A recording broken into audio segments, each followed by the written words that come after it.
বেশটিও বেশটা বন্ধ করো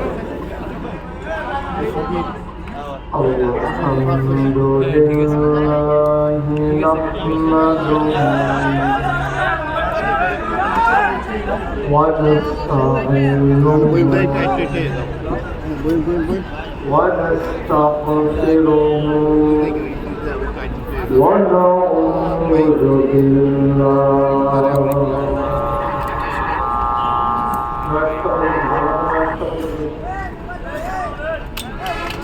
ونعوذ بالله من شرور أنفسنا ومن سيئات أعمالنا من يهده الله فلا مضل له ومن يضلله فلا هادي له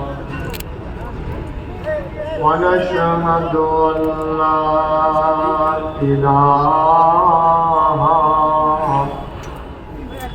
إلا الله وحده لا شريك له ونشهد أن سيدنا وحبيبنا ومولانا محمدا عبده ورسوله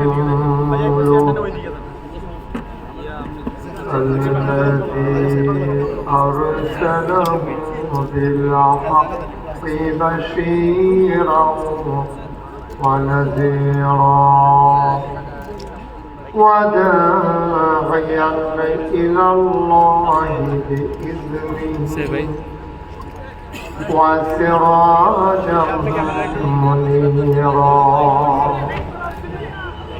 قال الله تعالى في القرآن المجيد وفي فرقانه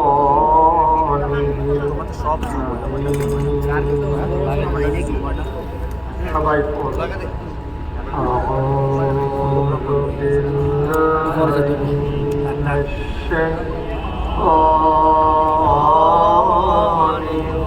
الرجيم بسم الله الرحمن الرحيم إن الله وملائكته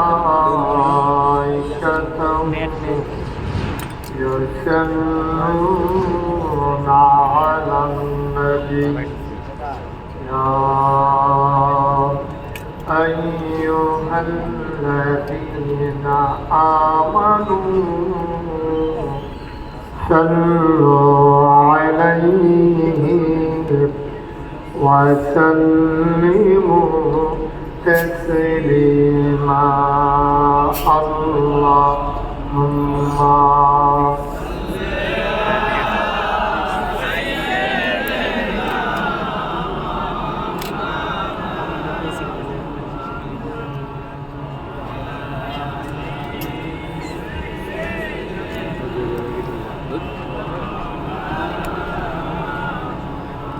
জোরে সুরে মহব্বতের সাথে গলা ছেড়ে দিয়ে বরণ আল্লাহুম্মা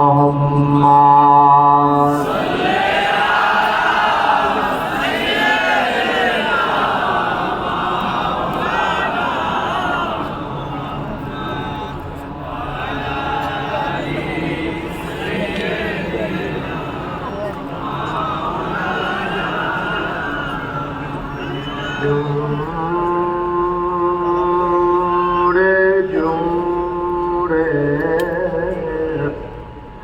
ও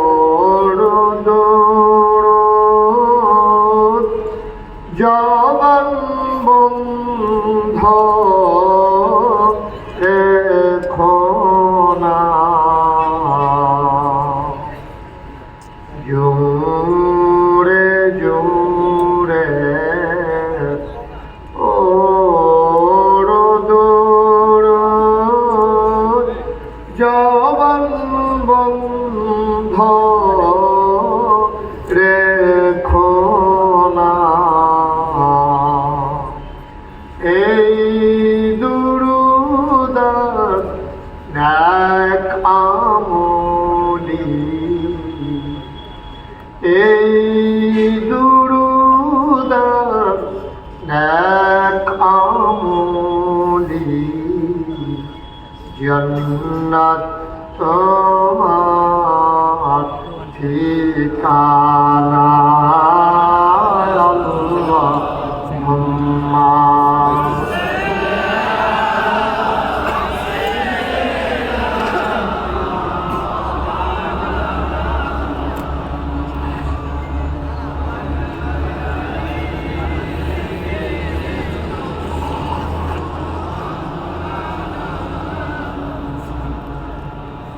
যেখানেই থাকো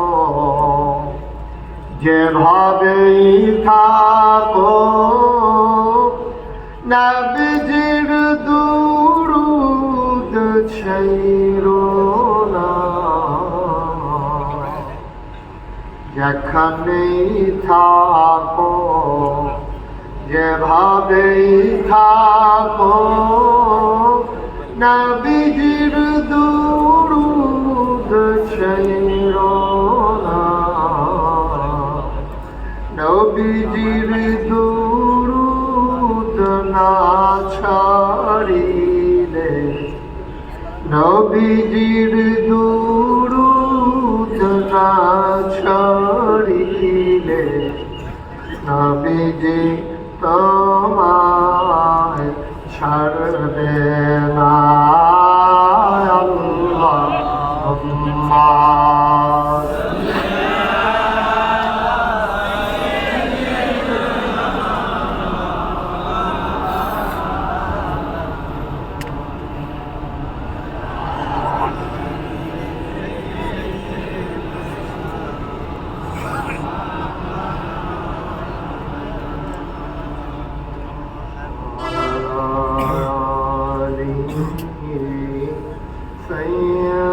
سيدنا مولانا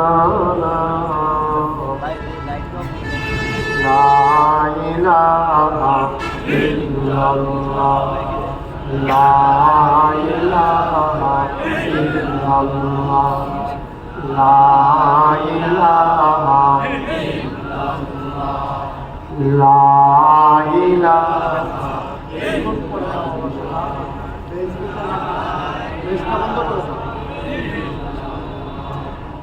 لا إله لا إله বেশ বুঝো না বেশ বুঝো যে ভূমি যেটা বলতে হবে লা ইলাহা লা ইলাহা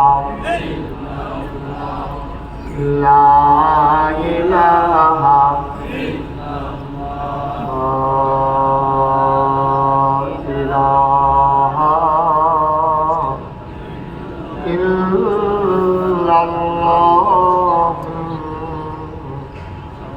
মুহাম্মাদুর রাসূলুল্লাহ সাল্লাল্লাহু আলাইহি ওয়াসাল্লাম। আল্লাহুম্মা সাল্লি ওয়া সাল্লিম ওয়া বারিক আলাইহি। সবাই পড়ি আলহামদুলিল্লাহ। জোরে পড়ি আর জোরে। আল্লাহ তাবারক ওয়া তাআলার দরবারে আমরা লাখ কোটি শুকরিয়া জ্ঞাপন করছি, যিনি আমাদেরকে ঐতিহ্যবাহী ঐতিহ্যধন্য প্রিয় শহর কুমিল্লা, সেই কুমিল্লা ঢোকার পথ যাকে বলা হয়, সেই পদুয়ার বাজার। আর যেই পদুয়া বাজার পরিচিত হয়েছে একটি রেস্টুরেন্ট হোটেলের কারণে, সেই সন্ধ্যা হোটেল। বাংলাদেশে এই রোডে যারা যাতায়াত করেন সন্ধু হোটেল চিনেন না এমন মানুষ খুঁজে পাওয়া যাবে না। সেই সন্ধু হোটেলের রেস্টুরেন্টের পরিচালনা পর্ষদের উদ্যোগে কবরবাসীদের মাগফিরাত কামনা, দিবারাত্রি ওয়াজ ও দোয়ার মাহফিলের একেবারে সমাপনী সময়। আমার পরে আর বক্তা নাই, যারা এখনো দূরে সরে আছেন, ওয়াজ যদি শুনতে চান, ভালো লাগুক আর খারাপ লাগুক আমারটাই শুনতে হবে। পরে আর বক্তা নাই তো, এগুলো জোরাজুরির বিষয় না, এরা যা ভালো লাগে এটাই শুনতে হবে। তো আমরা দেখতে পাচ্ছি যে আল্লাহর খাস মেহরবানি আজকের এই মাহফিলে সম্মানিত সভাপতি নাগাইশ দরবার সভাপতি দিয়েছেন, যিনি ওয়াজের পথিকৃৎ, যিনি ওয়াজকে একটা শৈল্পিক জায়গায় নিয়ে গেছেন, প্রথিতযশা আলেমে দ্বীন, প্রবীণতম ওয়াইজ মীর মোহাম্মদ হাবিবুর রহমান যুক্তিবাদী সাহেব আজকে দায়িত্ব পালন করছেন। যেহেতু সভাপতি চলে গেছেন, আমার প্রিয় ভাই এবং নাগাইশ দরবার পরিচালনা পর্ষদের মজলিসে সুর আর সম্মানিত অন্যতম সদস্য জনাব মোহাম্মদ ইকবাল হোসেন উপস্থিত হয়েছেন, প্রথিতযশা আলেমে দ্বীন, যারা সবাই ওয়াজ করে গেছেন। আমার পরে যেহেতু বক্তা নাই, আর নাম নিতে গিয়ে তালিকা দীর্ঘ থেকে দীর্ঘতর করলাম না। আমাদের মাঝে উপস্থিত হয়েছেন আমির হামজা, মুহাদ্দিস রফিকুল আফসারি, আমার পরম শ্রদ্ধাভাজন বড় ভাই মৌলানা রফিকুল ইসলাম ফয়েজি, উপস্থিত হয়েছেন এই এলাকার বিভিন্ন মসজিদের ইমাম সাহেবা, হুসাইন আহমদ মাহফুজ, মুফতি মহিবুল্লাহ মাহবুবী, মাওলানা সুহাইল আহমদ হেলালি, তারপরে জুবায়ের আহমেদ, আরও অনেক মাশাল্লাহ বক্তারা উপস্থিত হয়েছে। তো আমরা এমন একটা সময় একত্রিত হয়েছি, রাত্র মোটামুটি যখন হয়ে গেছে, এই যে মানুষটা দাঁড়াইছে তাকে বসাই দেন, নিজের থেকে বইয়ালেছে থাকার বোয়াজের না। যে আপনারা বোধহয় বুঝতেছেন না, আপনারা যারা পেছনে দাঁড়িয়ে আছেন, আপনাদের পেছনে যে আরো পিছন আছে এটা আপনারা বললেই দিয়েছেন। আপনার পেছনে আরো লোক আছে, এত বড় প্রজেক্টর দেওয়া হলো। আমি তো দেখা যেই ডট জড়াইছি, আমি দি শুধু এটা দেখে তোরা বড় দেখা লাগে, পরে বুঝছি আপনারা লেগে এই কারবার ভরাইছে না। সুতরাং যারা দাঁড়িয়ে আছেন, এটাকে পর্দা দিয়ে দিতে হবে, ঠান্ডা একটা বাতাস আসে আমার গায়ে, এখানে একটা হালকা কাপড় দিয়ে দেওয়া যায় কিনা দেখেন। যারা দাঁড়িয়ে আছেন সবাই বসে পড়ুন। এখন কি সিটাগাং দাউনি আছেন কেউ? না, তারা মনে করছে বাসাইলে উঠতে আমার বয়ান দিতাম। হ্যাঁ, আসতে না, ক্যামেরা নিয়ে কথা কোন যেত, আর এই ক্যামেরার কারণে তো মুস্তাক হয়েছে। আপনারা এই যে সন্ধু হোটেল,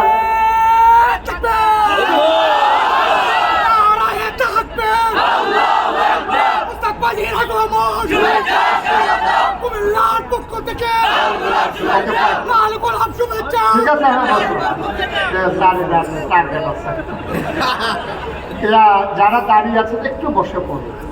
আমি তো কম সময়ের কথা বলি না, আপনারা জানেন।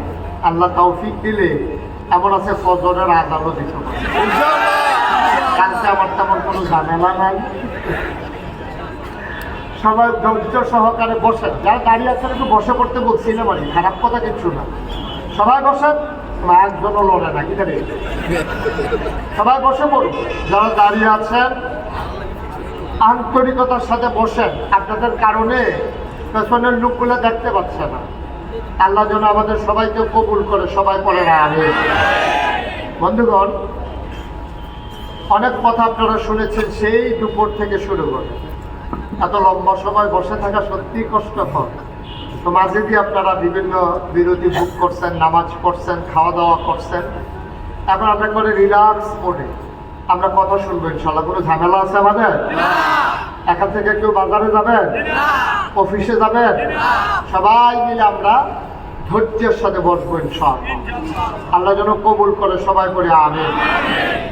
এই ইউটিউবের কারণে এখন এই মাহফিলটা আমেরিকা থেকে অনেকে দেখছেন, Britain, Germany, Sweden, Switzerland, Malaysia, middle ইস্টের বিভিন্ন কান্ট্রি থেকে এই মাহফিলটাকে তারা দেখছেন, কথা শুনছেন।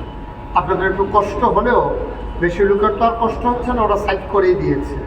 সুতরাং একটু কষ্ট হলেও আপনারা একটু শুনে যাবেন, একটু ধৈর্য ধরবেন। আল্লাহ যেন কবুল করে সবাই পড়ে না আমিন বলেন সুবহানাল্লাহ। আমি যখন যেটা বলতে বলি আজকে না জোরে, দুই একজন না সবাই মিলে, দুই একবার না বারবার বলেন সুবহানাল্লাহ। ঘুরে বসুন, ওয়াজ এখন আপনি হ্যাঁ চাই দিচ্ছেন, এবারে নমুনায় মনে কয় এবারে নির্বাচন করবো, বুঝের চাইয়া রয়েছে। হ্যাঁ মসজিদ সুযোগ আরাম করে আসন করে বসে ঘুরে বসুন আমার দিকে সবাই আমিন কর, আপনারাও ঘুরে জুড়ে কর। অনেক বুদ্ধিমান, আগের থেকেই ঘুরে বসে সবাই বলেন মারহাবা, একটু জুড়ে হ্যাঁ বলেন সুবহানাল্লাহ, বলেন আলহামদুলিল্লাহ, আল্লাহু আকবার। শুকরিয়া আদায় করলাম কার, করব কার, পরে যাব কার, লস না লাভ, কম না বেশি, প্রমাণ আছে নাকি নাই? আমার আল্লাহ রাব্বুল আলামিন কোরআনুল কারীমে কত সুন্দর করে ওয়াজ করে দিলেন। আল্লাহ বলেন লা ইন শাকারতুম লা আযীদান্নাকুম। ও দুনিয়ার মানুষ, নিয়ামত পেয়ে যদি শুকরিয়া আদায় করবে, যেই নিয়ামত পেয়ে শুকরিয়া আদায় করবে, শুকরিয়া আদায়ের কারণে ওই নিয়ামত আমার আল্লাহ আরো বহুত গুণে বাড়িয়ে দেবেন। বলেন সুবহানাল্লাহ। আমার আল্লাহ যা বলেন তা করেন নাকি করেন না? কম কম না বেশি বেশি, প্রমাণ আছে নাকি নাই? 30 পাড়ায় সূরা বুরুজের সংক্ষেপ আল্লাহ কত সুন্দর করে ওয়াজ করে দিলেন। আল্লাহ বলেন ফাআলুল লিমা ইউরিদ। আমার আল্লাহ এমন আল্লাহ, তার যা মন চায় ওই কাজটাকে আমার আল্লাহ বেশি বেশি করে দেন। বলেন সুবহানাল্লাহ। আল্লাহ দুনিয়ার মানুষের মতো না। দুনিয়ার মানুষ বলে একটা করে আর একটা ঠিক কিনা। অসুখে পড়লে একরকম, ভালো হয়ে গেলে আরেক রকম, বিপদে পড়লে একরকম, বিপদ দূর হয়ে গেলে আরেক রকম, রাতের আধারে একরকম, দিনের আলোতে আরেক রকম, নির্বাচনে দাঁড়াইলে একরকম, পাশ করার পরে আরেক রকম। ঠিক না? একটু বেশি ঠিক না? কমন পড়ছে।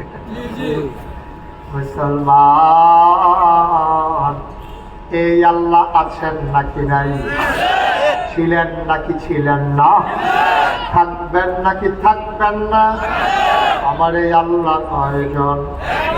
জোরে কন, আর জোরে, মধুর সুরে সবাই মিলে মন প্রাণ উজাড় করে গলা ছেড়ে দিয়ে মধুমাখা কণ্ঠে আকাশ বাতাস প্রকম্পিত করে সন্ধু হোটেলের সামনের জমিন কাঁপিয়ে দিয়ে রাতের নিস্তব্ধতা ছিন্ন ভিন্ন করে চলো সবাই মিলে আল্লাহর একটা ডাক দেয়। আল্লাহ,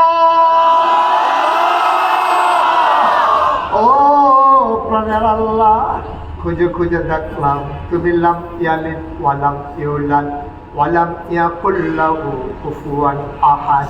তিনি কারো থেকে জন্ম নেন নাই, কাউকে জন্ম দেন নাই।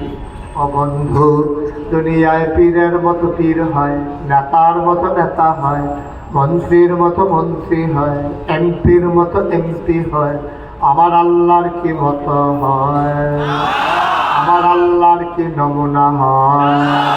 আমার আল্লাহর কি ডুপ্লিকেট হয়? আমার আল্লাহর কি মডেল হয়? আমার এই আল্লাহ কয়জন? জুড়ে কন, আর জুড়ে। প্রাণ উজাড় করে, হৃদয় উজাড় করে সবাই চলো জানিয়ে দেই তুমি লাম ইয়ালিদ ওয়ালাম ইউলাদ ওয়ালাম ইয়াকুল লাহু কুফুয়ান আহাদ। তার লয় নাই, তার ক্ষয় নাই, তার শুরু নাই, তার শেষ নাই, তার আদি নাই, তার অন্ত নাই, তার দিগন্ত নাই, তার যস্ত্রয় নাই। তিনি ছিলেন, তিনি আছেন, তিনি থাকবেন। তিনি কয়জন? আল্লাহকে সাক্ষী রেখে জানিয়ে দেই লা ইলাহা লা ইলাহা জোরে জোরে লা ইলাহা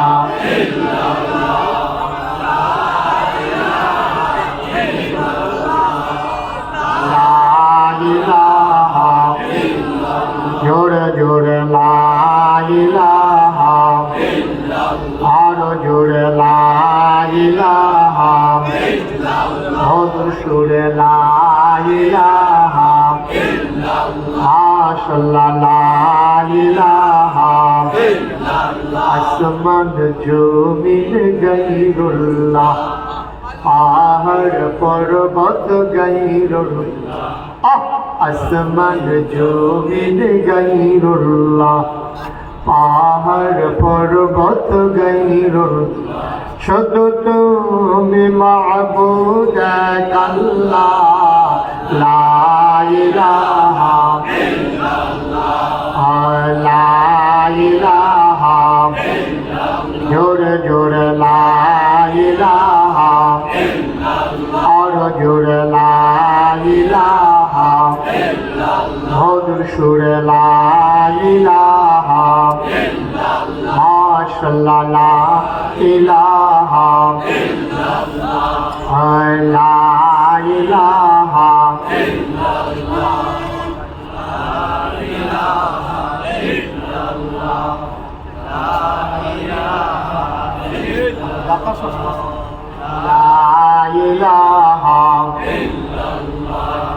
লা ইলাহা লা মাবুদা ইল্লাল্লাহ লা মাশুকা ইল্লাল্লাহ লা মওজুদা ইল্লাল্লাহ লা মকসুদা জোরে জোরে লা ইলাহা আর জোরে লা ইলাহা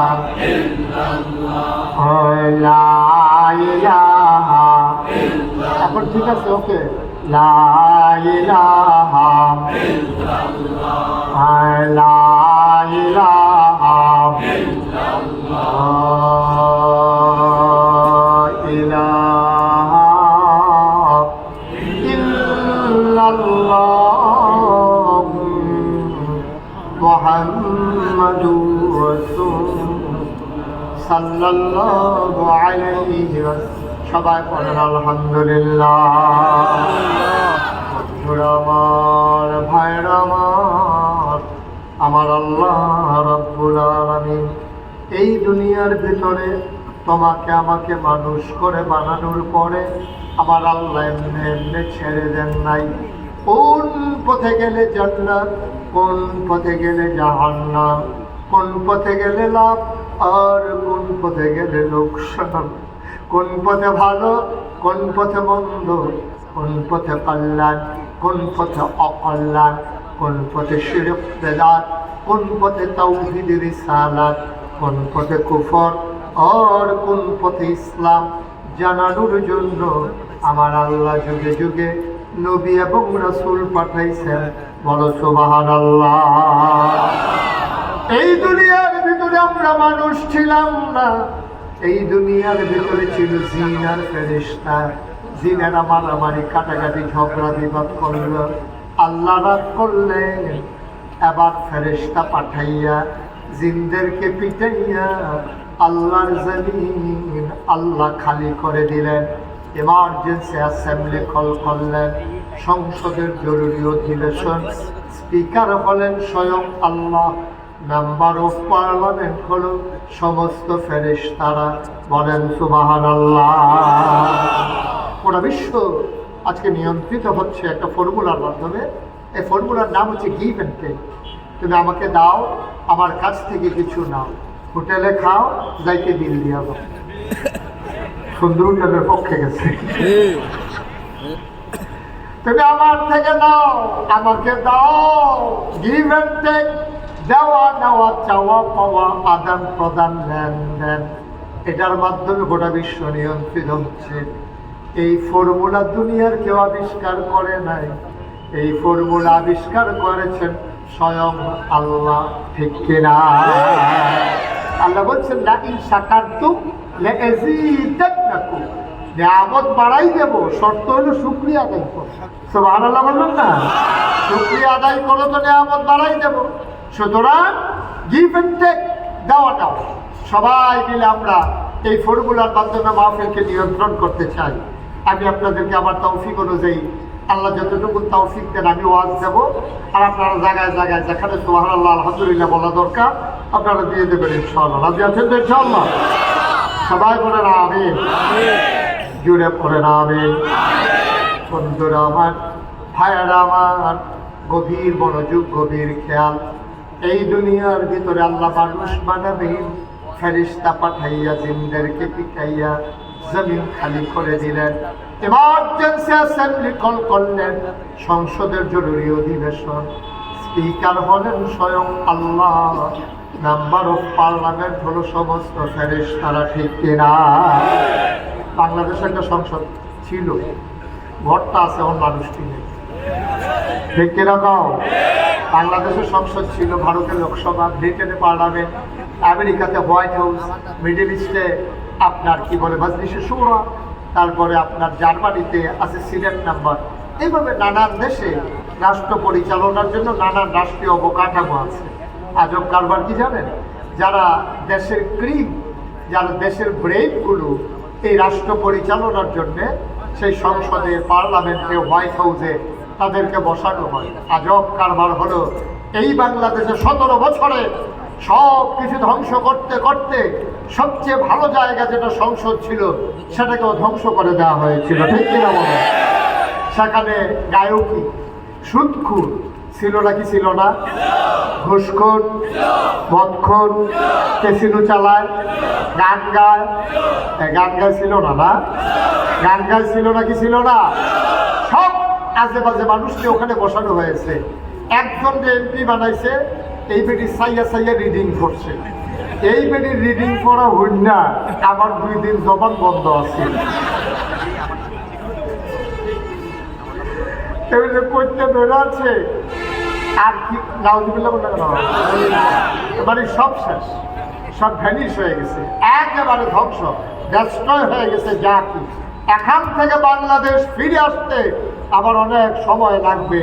যদি শক্ত হাতে হাল ধরতে পারো তাহলে হয়তোবা আবার ইজ্জত নিয়ে মাথা উঁচু করে বাংলার পৃথিবীর মানচিত্রে বাংলাদেশকে দাঁড় করানো সম্ভব, ঠিক কিনা বলো?